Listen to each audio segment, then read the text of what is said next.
There's it going, folks. It's Des Cattys. I'm out in the woods today. I'm actually in the kitchen. I'm going to be making some cornmeal mush, so stay tuned.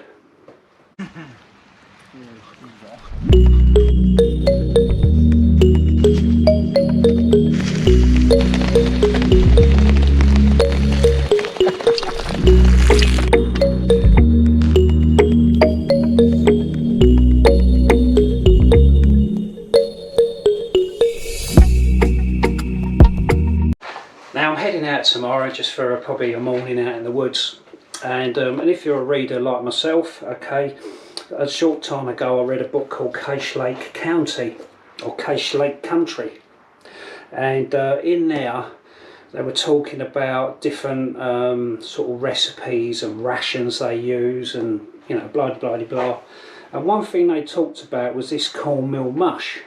Now you can either, from what I can gather from it, you can either do it one or two ways. You can either do it where you mix it into a pot with all the ingredients and then eat it as a kind of like a porridge, if you like, and then add sugar to it, maple syrup or anything like that, I suspect. Or the other way to do it is to obviously go through the process of making it, okay, and then dispensing it into like a tray of some sorts, placing it somewhere cold, allowing it to set, and then cutting it into slabs, and then frying it in in a pan with, you know, in oil and all the rest of it. So that's what I'm going to do. So it's a first attempt for me, so this could either go good or it could become a failure. Now, reading this Cattys book, now if I just stick on my glasses, if I even know where they are, I just took them off my head, didn't I? You know, as I say, if you like doing a bit of reading, I was just sort of having another quick glance through it, especially if you're into sort of like traditional stuff. And I've literally just lost one of my pages. And they were talking about a ration list, and I'll give you a quick run through of the ration list of one thing that they suggested as some of the ingredients that they would take out with them on canoe trips and stuff like that. It was like 4 pounds of flour, 5 pounds of bacon, cheese 2 pounds, rice a pound and a quarter, lard, oatmeal, sugar, tea, bar chocolate, coffee beans dried, small cans of baked beans, butter in a can, dried fruit, prunes, apricots, peaches, pears and raisins. This one I did notice they really did like taking dried fruits and stuff like that with them in this particular book. Okay, I'm not, you know, sort of saying in general before anybody starts having a pop, all right, but they seem to be right into apricots as well. I suppose it must be the nice sugary, that little sugar fix. Onions, dried soups, dried milk or evaporated milk, which is obviously another nice one in a can. Potatoes, fresh or dehydrated. Baking powder, salt and pepper. And then they were also saying about cornmeal as well. Alright, now for my recipe, I digress ever so slightly, and I'm using polenta, okay, which I believe is very similar to cornmeal. Couldn't get hold of any of that over here in the UK, so this is what I'm opting for, is polenta. And then the only other final thing I want to say, and it kind of does make me sort of always query some of the things that Ness Muck used to come out with as well, and that was regards to having his really lightweight kit, his lightweight system that he was using, you know, that even down to his canoe, it was, you know, it weighed ounces almost, and maybe that's an exaggeration, but he was always sort of talking about being as minimal as possible. And if I take, for example, now this is just a little illustration here inside the book, you know, I mean, just the guy's trail cooking kit.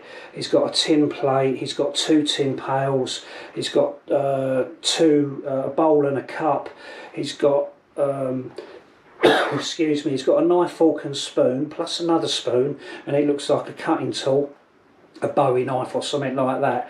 He's then got 7 bags which contain prunes, rice, raisins, beans, oatmeal, apricots and salt, and then further down the 2 bottom bags there he's then got his bag of sugar and a bag of flour. You know, so that's quite a lot of stuff, and it does sometimes make you wonder. I mean, they're probably using this on canoe trips and stuff like that, where obviously they've maybe got the you know, you've obviously got the space in the canoe to obviously carry more gear. But it does sometimes, I do sometimes, don't get me wrong, I love Nessmuck, and I'm not dissing him in any way, but it does sort of make me wonder sometimes with it all. Anyway, so I'm digressing ever so slightly there. So if you are interested in this book anyway, it's Cache Lake Country, and it's by the author John J. Rowlands. Really good book, really enjoyed it, and there's some quite interesting stuff in there. But anyway, it kind of gave me the idea then to have a go at this cornmeal mush, so let's have a go of it. Now I will quickly say, right, that I literally, obviously not having made it before, I literally quickly went on the internet, picked out the first recipe that come up. I thought, yeah, that's fine. And then when I started reading the comments down below, I was like, oh, here we go. My little world opened up, and it was like, oh, here we go, back to the beginning again. But for this particular recipe, I'm going to go with it and just see how it comes out. You know, screw the reviews, and I'll just do it and see how it works out for myself. So as I say, it's my first time. But in this, you need 1 1/4 cups of cornmeal, or in our case, the polenta. Obviously, if you're across the pond and you can get hold of corn flour, then obviously use it. But I'm using polenta. Oh. 2 1/2 cups of water, and then 1/2 teaspoon of salt. So you mix all the ingredients together. Okay, put them in the pan, put them on a medium heat, and then stir frequently until the mixture thickens. And then obviously then you've got the option, as I say, to pour it into a bowl, mix it with sugar and all the rest of it, and eat it as is. Or as I say, what I want to do is I'm going to pour the mix into this tray, stick it in the fridge, and then let it set and see how it comes out. So as I say, I was looking at some of the little comments down below, and a lot of people were dissing this particular recipe, saying it was wrong and all the rest of it. But we'll see how it goes. So what I'm going to do now, my measuring cups. Okay, I've got 1 measuring cup with obviously 1 cup, and this is the 1/2 cup, or 1/4 cup as it were. Okay, and then in there I've got my you know, my little bit of salt. Alright, so what I'm going to do first of all, I think just to get it going, I'm going to put a cup of hot water in there and start stirring it through, getting that warmed up. Then what I'll do is the other mixture of the cornmeal and the salt, I'm going to put that into cold water and then just mix that up with the rest of the water, see how that goes, and then gradually we'll add it to the pot.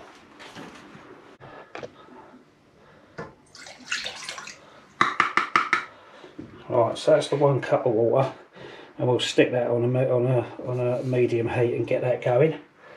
Okay, so what I've done then, okay, with the water, obviously I said earlier it needs 1 1/4 cups of cornmeal and 2 1/2 cups of water. So what I've done is I've put 1 1/2 cups of water in there. Okay, I'll let that start to heat up, and then what I'm going to do is then obviously put the other ingredients into this little kapilka bowl, and then I'm going to add just the other cup of water into that and start mixing it up before we add it to the hot water.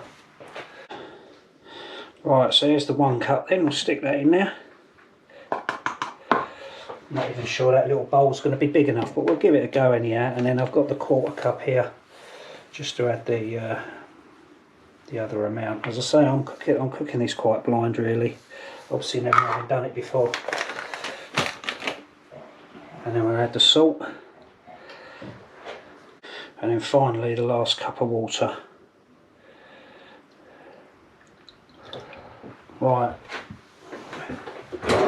so let's give it a stir out, and that is just thickened up already. Oh bloody Nora. Okay, so that's literally done nothing. That's literally done no water. I don't know if I need to add any more water to that at the moment. Allow that to get warm and then add it to there. So I'm sort of going at it a bit blind. As I say, if there's anyone that have actually done it, then please let me know. But that water's starting to get a bit warm, so let's shovel some of that in there now.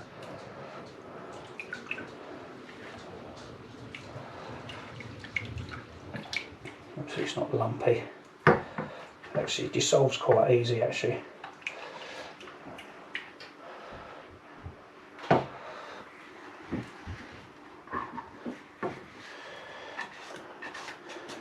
I mean, good as. I mean, you could either, as I say, prepare, you know, you can prepare this at home and then take it out of here, which is what I want to do for tomorrow, to obviously make it into these fried slabs. Or you can eat it like this porridge. I might give it a little taste just to see what it's like. We had pancakes and bacon and eggs for breakfast this morning, so it says to keep it stirred, obviously to keep stirring it. And obviously you don't want it to burn, so obviously put it on a medium heat. I dare say will make it easy. It looks like it's starting to thicken already. I mean, you've got to understand here, folks, I know Gordon Ramsay. I've probably got his tongue when it comes to swearing, but I certainly ain't no expert in the kitchen. I mean, this stuff is starting to thicken up ever so slightly. What I'm going to do, I'm going to stick a spoon in it and just have a little taste. Oh, yeah, that reminds me of semolina or something like that. We used to have that when we were younger with jam and stuff like that. Yeah. I was reading the back of the packet actually, and they were saying that like polenta, it comes from Italy, and it's actually quite nice to add an extra crunch to some of your foods, and it's also good as a coating for chicken. So, whoa, yeah, it's starting to thicken up now, very much so. Let's stick the camera down there, folks, so you can really have a good gander at it, or a look.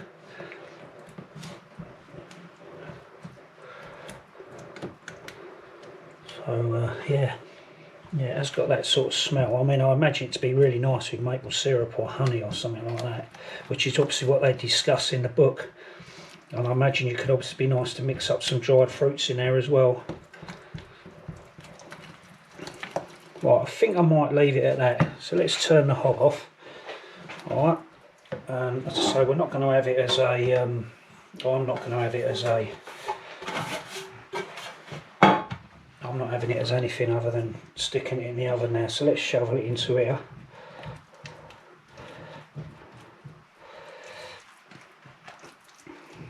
It's got a nice colour as well, actually. Let's get it all out of the pan.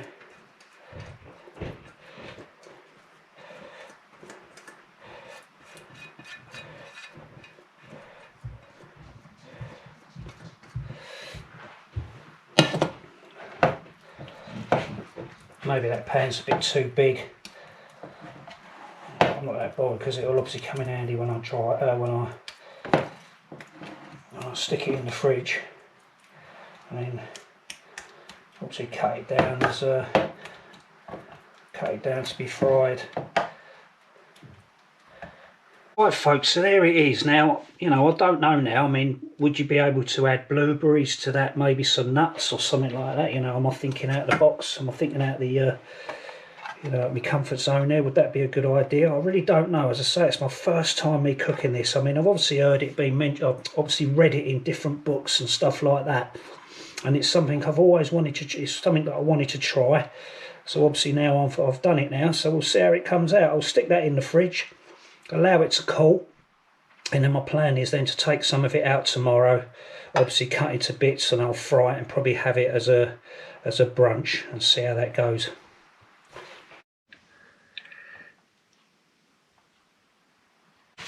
When I was actually using my Google food skills and I was doing a little bit of a look into this cornmeal mush stuff, just from this particular recipe, the nutritional value, all right, was 80 calories per piece. Yeah, now that's supposed to make 8 pieces, so it's got 1.6 grams of protein, 17.1 grams of carbs, 0.4 grams of fat, and 146.9 milligrams of sodium, which is obviously not bad. Doing a little bit of further digging, it's supposed to be quite good for your bowels. It's supposed to be quite good, obviously because it's quite a dense food. It's supposed to be quite good for obviously energy and stuff like that.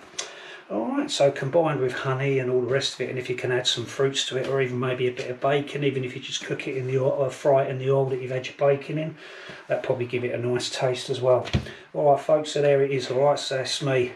That's Des Cattys in the kitchen. Alright, so hoping to go out tomorrow, and my plan is then obviously to have some of this cornmeal mush and cook it when I go out for a few hours tomorrow. Alright, so thanks for watching. Please leave your comments. It'd be nice to know if anyone actually, you know, especially maybe people over the pond that is probably more associated with you American folks. But obviously if anyone else across the world has it, or has tried it, or uses even a better recipe and stuff like that, please feel free to share it with me, okay?